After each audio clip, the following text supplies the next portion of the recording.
오신 여러분을 주님의 이름으로 축복하고 사랑합니다. 오늘도 말씀을 통해서 온전한 그 은혜가 날마다 오늘의 삶 가운데 함께하기를 주님의 이름으로 축복합니다. 오늘은 쉼을 얻으려면 이라는 제목을 가지고 함께 말씀을 나눠보고자 합니다.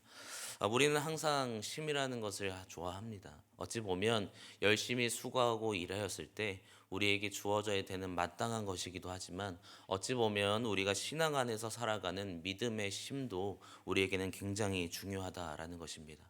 오늘 말씀의 29절을 보면 이렇게 말씀하고 있습니다.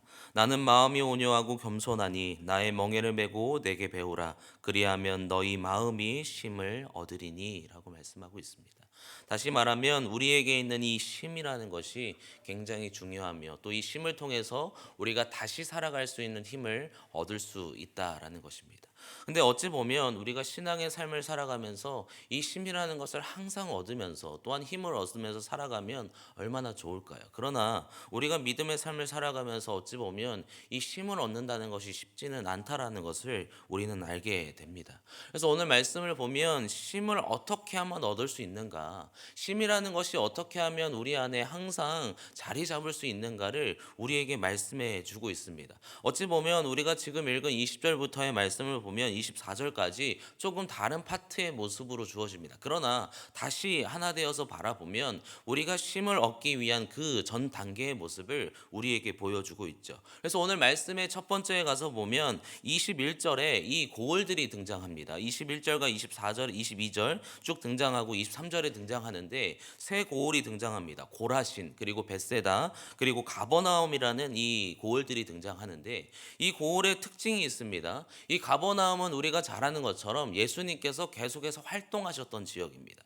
그리고 이 벳세다라는 지역, 그리고 고라신은 가버나움에서 1시간 정도의 거리에 있는데 이곳 역시 예수님께서 활동하셨던 곳이라는 것이죠. 그리고 우리가 잘 아는 벳세다 역시도 요단 저편에 있긴 하지만 그곳이 모두 예수님께서 활동하셨던 지역이라는 것이죠. 다시 얘기하면 예수님께서는 이 세 고을에 가셔서 복음을 전하셨고 기적을 많이 행하셨습니다. 말 그대로 예수님의 그 모습을 계속해서 드러냈던 것이 이 세 고을의 모습입니다. 그러나 오늘 본문에 나오는 이 21절에 보면 어찌 보면 예수님께서 너무나 강도 높게 이들을 비난하고 이들에게 무언가에 대한 경고를 하고 있다라는 것을 우리가 발견하게 되죠. 21절 말씀인데요. 21절을 우리 함께 읽겠습니다. 함께 읽겠습니다. 화 있을진저 고라시나 화 있을지저 벳세다야 너희에게 행한 모든 권능을 두로와 시돈에 행하였더라면 그들이 벌써 베옷을 입고 제에 앉아 회개하였으리라. 벳세다와 고라신에게 뭐라고 얘기하면 화 있을진저라고 얘기합니다. 그리고 23절에 가서 보면 가버나움아 내가 하늘에까지 높아지겠느냐 음부에까지 낮아지리라 라고 얘기합니다. 다시 얘기하면 이 세 고을에 대해서 무엇이라고 말씀하시냐면 너희가 그 너희의 죄를 통하여서 화가 있을 것이고 결국 너희가 모두 망하게 될 것이다 라고 얘기하죠. 심지어는 시돈 그리고 두로 그리고 소돔에 대한 내용을 같이 끌어오면서 그들보다 너희가 더 고통받을 것이다 라고 말씀하고 있습니다. 결국 이들에게 주어진 모습의 근본적인 원인은 무엇이었냐면 회개하지 않음에서 주어졌다라는 것입니다. 여러분, 우리가 회개한다는 것이 참 쉽지 않은 일입니다.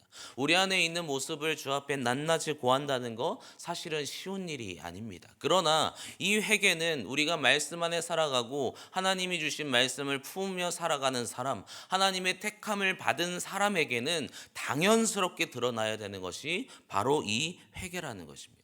그런데 이 회개가 우리에게 중요한 이유는 쉼을 얻기 위해서는 먼저 우리에게 주어지는 전 단계인 회개가 있어야 돼요. 우리가 언제든지 항상 생각합니다. 나에게는 왜 이렇게 어려운 일만 있고 나에게는 쉼이라는 것이 왜 주어지지 않을까? 좀 편하게 살면서 아니 나에게 고통이 좀 줄어들면서 어찌 보면 편한 삶을 살아가는 것이 예수를 믿는 삶이 아닌가라고 우리는 고민하지만 항상 그 쉼이 우리에게 주어지지 않는 이유의 첫 번째는 회개하지 않음에서 결국은 우리에게 주어진다라는 것입니다. 왜냐하면 이 회개를 통해서 하나님은 우리를 변화시킵니다. 그리고 우리 안에 있는 제약들을 다 낱낱이 고함을 통해서 결국은 하나님이 원하시는 삶을 살아가도록 우리를 만들어 간다는 거예요. 우리의 안타까움은 어떤 거냐면 믿어요. 그리고 자리에 있습니다. 설교의 자리, 찬양의 자리, 기도의 자리는 있습니다. 그리고 내가 원하는 말씀, 내가 좋아하는 말씀, 상황과 여건에 따라서 어느 때는 좋고 어느 때는 나쁜 모습이 계속 주어지죠. 결국 그 모습 속에서 우리에게 주어지는 것은 내가 원하는 대로 믿는 거예요. 근데 근본적으로 우리가 가지고 있는 죄를 회개하지 않음을 통해서 자꾸 우리에게는 이러한 힘이 주어지지 않는다라는 것입니다. 안정된 삶을 원하십니까? 예배의 매 순간 감격이 있기를 원하십니까?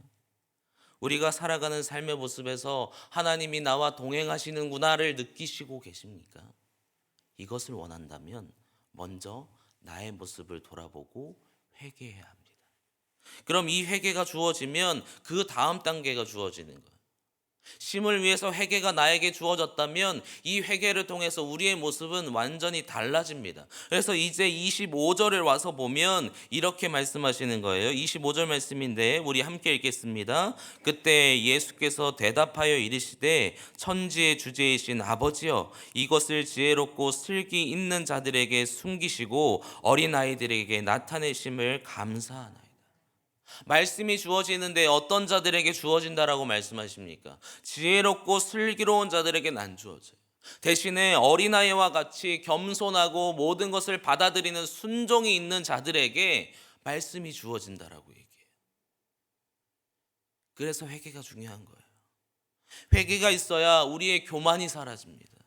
회개가 우리에게 주어져야 말씀이 있는 그대로 우리에게 받아들여지는 것입니다. 우리는 회개하지 못하는 이유를 잘 알고 있습니다. 뭐냐면 내가 너무 높아요. 내가 너무 많아요. 내가 하나님 앞에서 하나님보다 더 앞서 있는 거예요. 그래서 나의 모습을 바라보지 못하죠.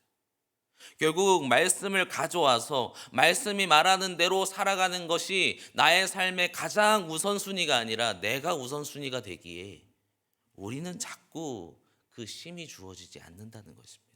오늘 말씀은 다른 것을 얘기하지 않습니다. 쉼을 얻기 위해서는 회개하고 회개하면 너희에게 주어진 그 말씀이 결론적으로 너희의 삶의 모습에서 드러나게 된다라는 것을 오늘 우리에게 말씀하고 있다라는 것입니다. 저는 소망하기를 오늘 우리에게 주어진 모든 삶의 자리에서 하나님이 주시는 쉼이 날마다 주어지기를 주님의 이름으로 소망합니다. 어찌 보면 우리 안에 살아가는 인생이 다이나믹하게 바뀌는 거 참 쉽지 않은 일입니다. 매 순간 우리가 살아가는 삶의 모습에서 어찌 보면 고난과 어려운 일들이 없어진다라는 것은 이루어지지 않습니다, 사실은.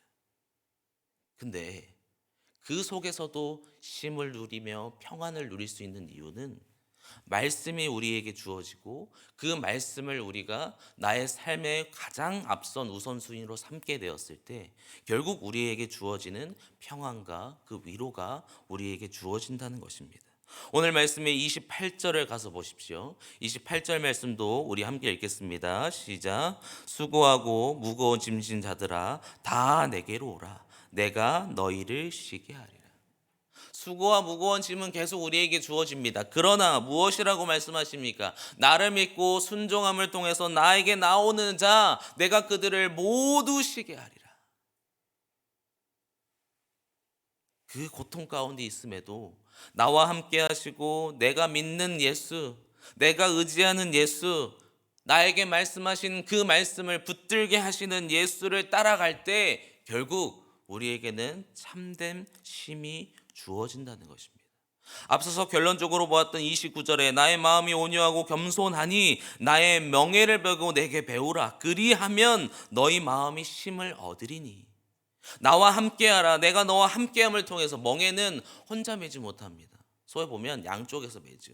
마찬가지 내가 가지고 있는 내 십자가, 예수님의 그 십자가를 함께 매게 되었을 때 나만 가는 것이 아니라 예수가 함께 동행하는 거예요.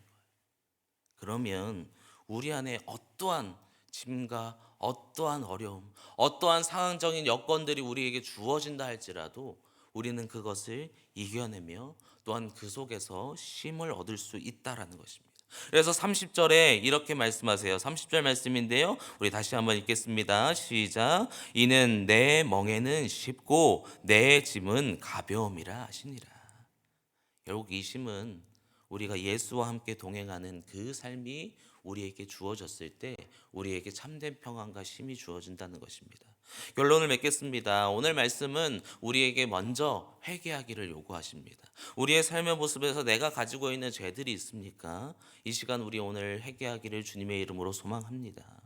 주 안에서 우리가 회개해야 될 것이 주어지면 그 다음에 우리의 삶의 태도는 바뀝니다. 믿음의 태도는 달라집니다. 다른 것이 아니라 말씀을 곧 우리의 삶의 가장 앞선 우선순위에 두고 말씀을 받아들임을 통해서 나의 것을 먼저 세우는 것이 아니라 하나님의 것이 가장 마땅하며 하나님의 것이 가장 확실하고 완벽하다는 것을 알게 되었을 때 결국 우리에게는 쉼이 주어지고 예수님께서 말씀하시는 것처럼 내게로 나오라.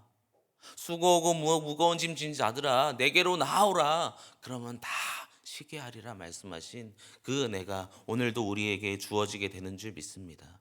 오늘 하루의 삶을 살아가시면서 하나님이 우리에게 말씀하신 바대로 귀한 쉼의 자리가 날마다 주어질 수 있었으면 좋겠습니다.